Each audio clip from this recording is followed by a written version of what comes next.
तादाद च घट है, 1000 ही बंदे निकले, वो भी 300 अलग हो गए। तो क्या तुम नहीं चाहते कि अल्लाह 3000 फरिश्ते भेज दे, ये लड़ लन के फरिश्ते ना। अल्लाह तबारक तआला ने कुरान मजीद फुरकान हमीद ता क़यामत अल्फाज दर्ज कर देते हैं। याद करो जब तुम मोमिनों से कह रहे थे, अल्लाह के नबी सल्लल्लाहु अलैहि वसल्लम, क्या तुम्हारे लिए ये बात काफ़ी नहीं कि अल्लाह 3000 फरिश्ते उतार कर तुम्हारी मदद करे। इन आयात तो ये पता चलता पाया है कि अल्लाह तबारक तआला ते तवक्कुल रखने वाले कामयाब है। अल्लाह तबारक तआला दी मदद और नुसरत उन्हां दे नाल है।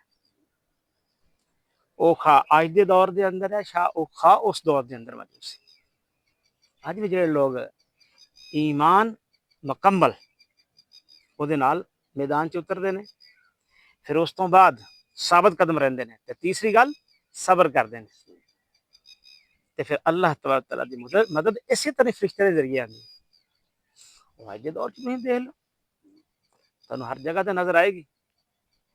और इंसान अगर इंफरादी तौर पर अपना जायजा लाया तो उन्होंने भी नजर आ रही होंगी, लेकिन अख होनी चाहिए वेखने वाली जी अल्लाह तबारक तआला ने दी हुई आ, उस ना वेखे हो, अपना जायजा लाए और फिर देखे कि मैं कितने खड़ा है, तो फिर पता चल जाएगा कि वो ईमान ਉਹਦੇ ਅੰਦਰ पूरा यकीन रासख ਜਿਹੜਾ ਹੁੰਦਾ, ਜਿਹਨੂੰ ਕਹਿੰਦੇ ਆ ਕਿ ईमान इस तरह का हो कि अल्लाह तबारक तआला ते भरोसा हो।